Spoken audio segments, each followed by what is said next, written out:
Welcome back, everybody, to my question and answer video. Is this thing on? I asked you guys on my Instagram if there were any questions you guys had, and you guys did not disappoint whatsoever. There were many questions and many strange statements.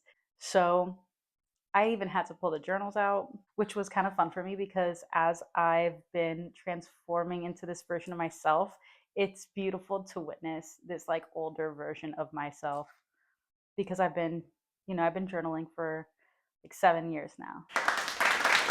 Very intriguing. Let's start getting into some of the questions. Okay, so first question is going to be, what is an astral projection that I feel comfortable sharing?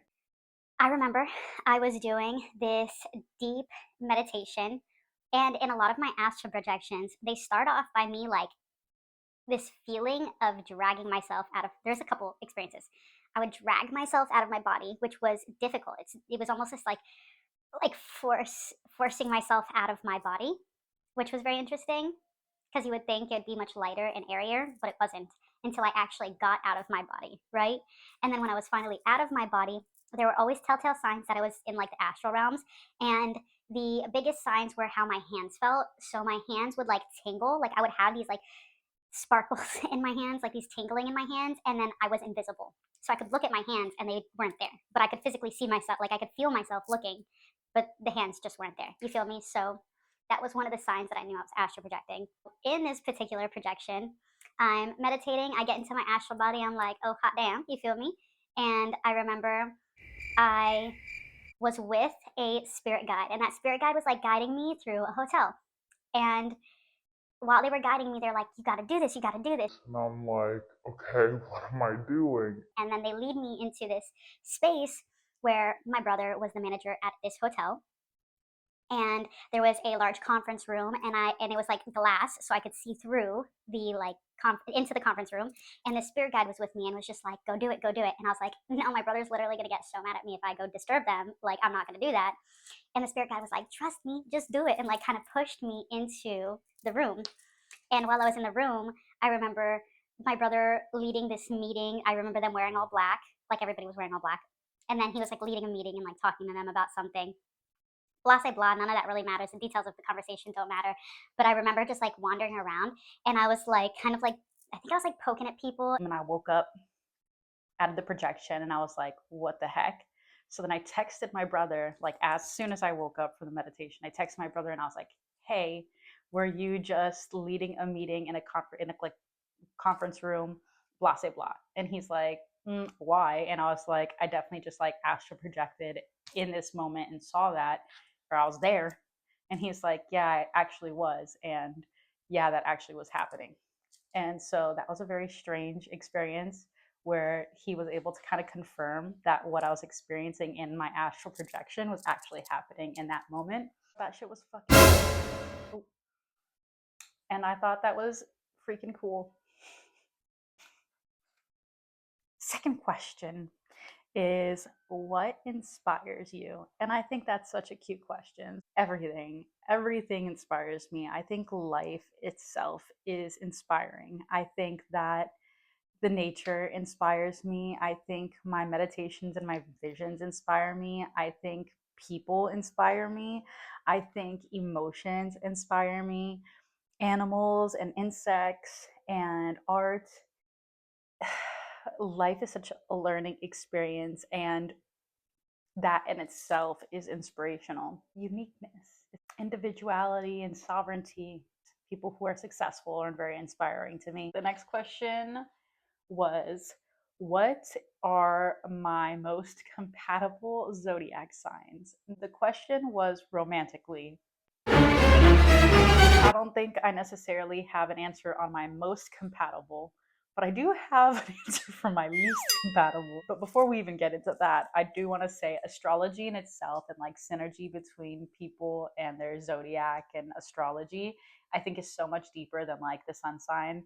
I think an entire chart read next to an entire chart is going to like speak more to people's synergy, short term and long term together rather than, like simple sun signs, because the sun is just like a singular facet in a huge study, With that being said, I would say I get along with all the zodiac signs. I don't really have a particular zodiac sign that I get along with more than the other.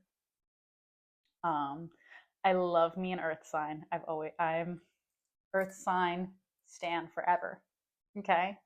Uh, what do you think my zodiac is? What do you think my big three are? If you don't already know my big three, romantically, my least compatible zodiac sign would be a Scorpio. Sorry, guys. We're just different. You feel me? No shade towards any signs. I literally love all astrological placements, and all they are is really just archetypes of. Every zodiac sign and archetype has a like healed aspects of and shadow unhealed aspects of. And I think that depending on which way people lean in their personal life and world is really going to depend on, how well we get along. I love this one because it was the only question that was not in English.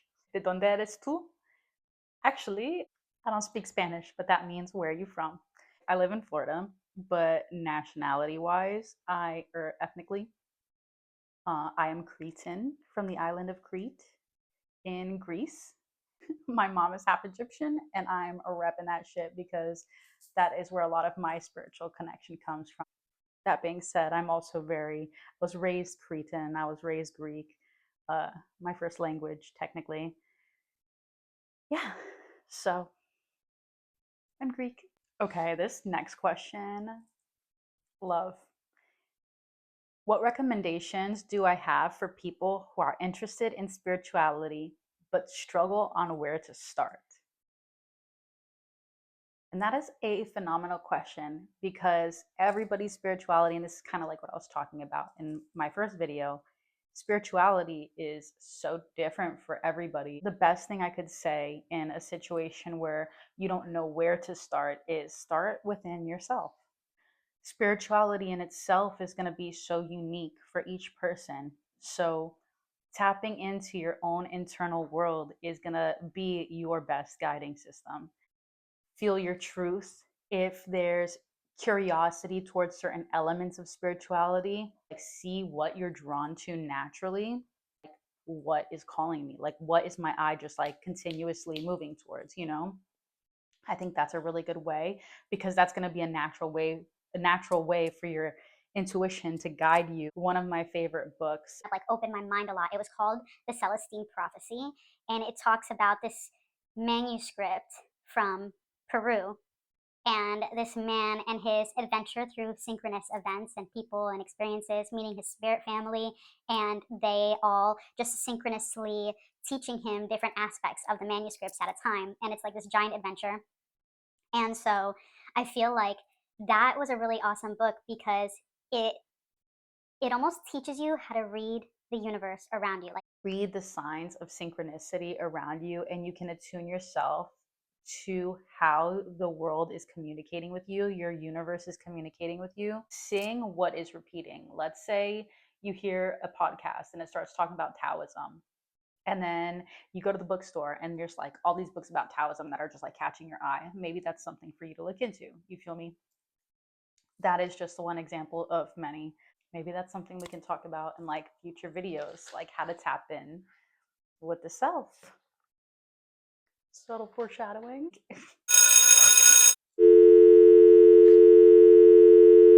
Man, ADHD.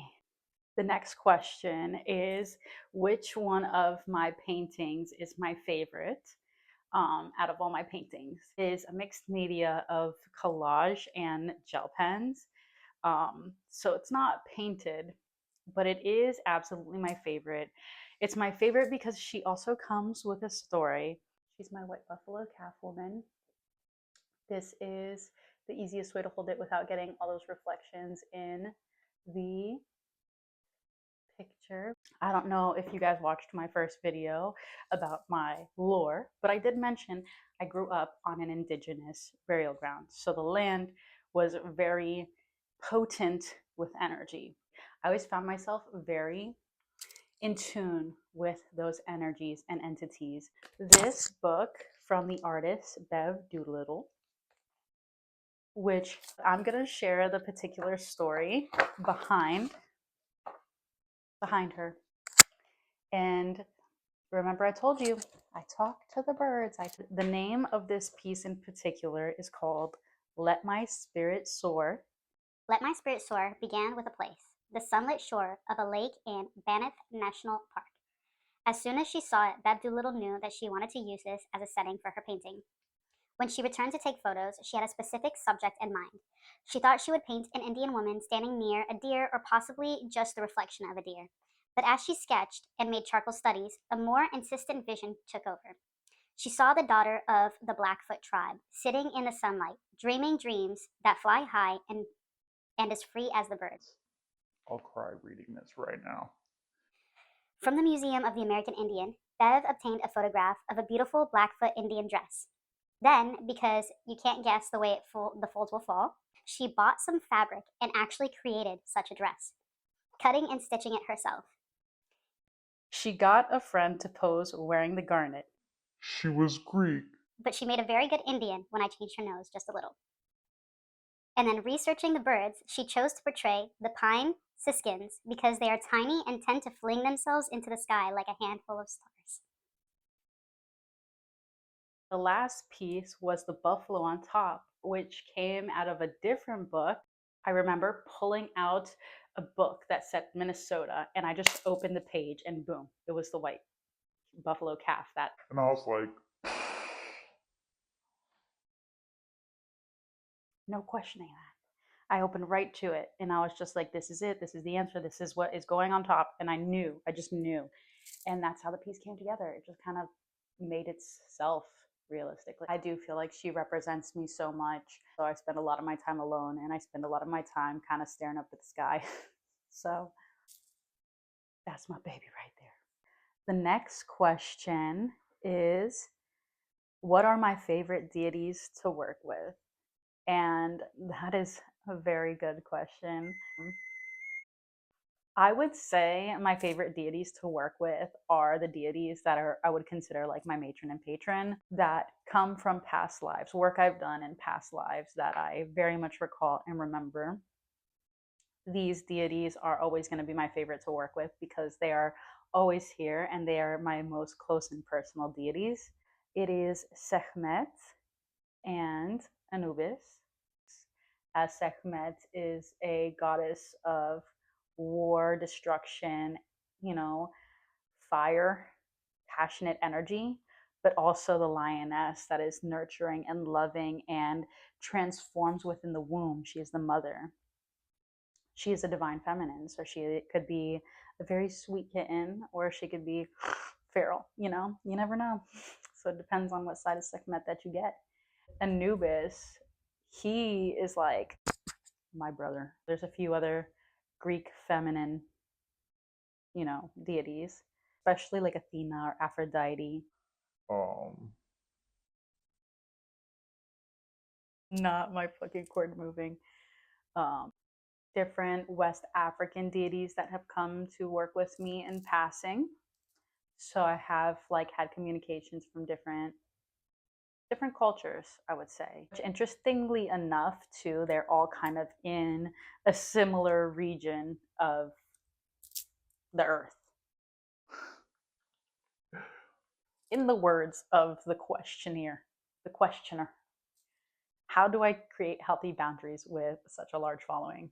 And the fact that you asked this made me feel kind of cool.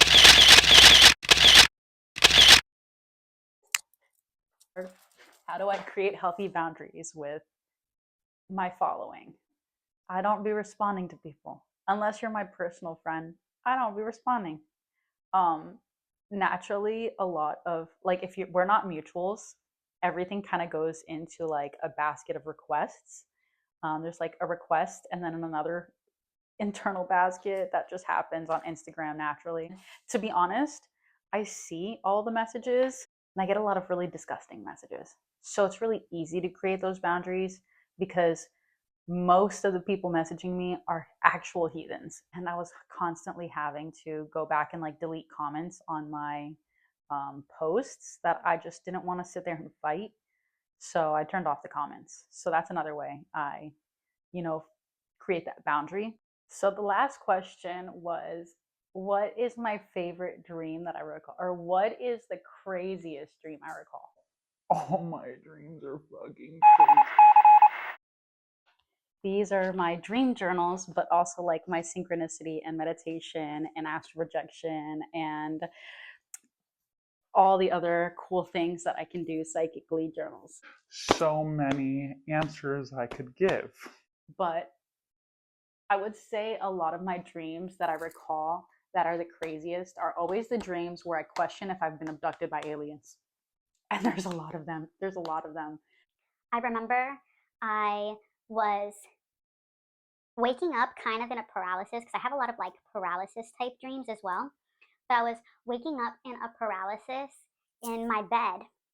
And at the same time of being in my bed in a paralysis, I could feel like something around me that wasn't my actual room. And my left eye kept like vibrating, like it was like I could feel it like moving. And so I remember as it was moving, I kept just like blinking and blinking and like trying to like, it was almost like trying to like wipe away this like veil or this like facade. I don't know how else to describe it, but like I kept seeing my room and then it kept like disappearing, and then I kept seeing that I was in this like hospital like room. And I remember it was just like forcing myself out of like this veil of reality that I was like seeing my room, and then I end up in this like hospital bed, and then I see like I'm still kind of in paralysis a little bit, and I'm like waking up, and the entire time my eye is still vibrating. Like my left eye was like, I don't know how else to describe it, but it felt like it was like buzzing and vibrating. So then I like wake up in this like, I wouldn't say hot, like it was a hospital room, like I was in a bed like type hospital room, but it didn't look like a normal hospital room. It was like all like kind of like this like very slate white color. I remember that there was, I was hooked up to like a specific machine, and it was, I think, just like taking my pulse. And it wasn't like I was like in it, it was just kind of like taking my pulse. I don't know. So I remember waking up, and then all of a sudden I could move again. My eye's still vibrating, and I like ripped the machine off of me, and I was like, where the am I? And I opened the room, and when I opened the door, it's like I walked into this hallway, and again it was like this like slate white. Everything was just like white countertops, white chairs and seats. It was very large, like it was like football fields long, I would say. Like it was a huge room, or like I don't even know what the freak to describe it as, but it was huge. And I remember looking down each side, and straight across from me was like a reception desk. It was like a desk, and every so often there was like a person standing there, like it was like a lady. And then a while down into the next area, there was another lady, and it was just like that the whole way, expanded both ways. And I remember going up to the lady and being like, "What's wrong with my eye? What's going on with my eye? Where am I? What am I doing here?" Ah! Like I started freaking out. I was like, "Where the f- am I?" I was just like, was that actually a dream? But We're getting real woo woo over here. and this is nothing in any of my journals. One of the craziest dreams I had, I was actually recently talking about this. This one I did not journal because I was very little when I had this dream, but it's one of those dreams that I still remember super vividly to this day. And this dream specifically, it was a dream that lasted like 7 days in a row. It lasted an entire week. And every day in this dream, I got further into the dream. So I'd fall asleep and get further into the dream, further in, further in. I'll say it took place in a church, but not inside of the church, inside of like the hall. And I remember in the back of the hall, because this is one, it was not my church, but it was like a church that I would go to every so often, right? So I remember there was this like staircase in the back that led up into like the Sunday school and classrooms and stuff. And I remember first day of the dream, I was at the staircases. Second day, I start walking up the staircase. Day 3, I reach like the first platform. Day 4, I get to the top of the staircase. And now the way that the classrooms were set up, it was this like glass door that you open, and it's like all the classrooms on either side of the hallway. And then on the other side of the hallway, there's this door that like in real life, there's a door there that leads to nothing. It like leads to like a stained glass or something. In the dream, I open the door, and on the other side, it's like the hallway, which is dark. It's super dark. The whole dream, it's dark. And at the other end of the hallway, it was this like room on the other end of the glass door, and it was glowing at the room. So day 5, I start walking through the hallway. Day 6, I finally get to the last door and open it, and then wake up. And then the 7th day, I get all the way to the top of the staircase. I go all the way across the hallway into the glowing room, and the glow was coming out of a chest, like a toy chest. I was really little, mind you, during this dream. So the glow was coming out of the toy chest, and I opened it up, and light just shot up. Like all this light came out and encapsulated everything. And then I woke up, and I never had the dream again. Anyways, those are the questions I had prepared for this video today. There were other questions that I did not get to, but I figured we'd keep it simple this time around, and hopefully soon enough we'll do another question and answer Q&A video if that's something that you guys are into. Hopefully this helped you get to know me just a little bit more. I did the best I could for today. Thank you for being here, and just know that my love for you is forever. Absolute heathen. Began. What am I doing here? Love. Like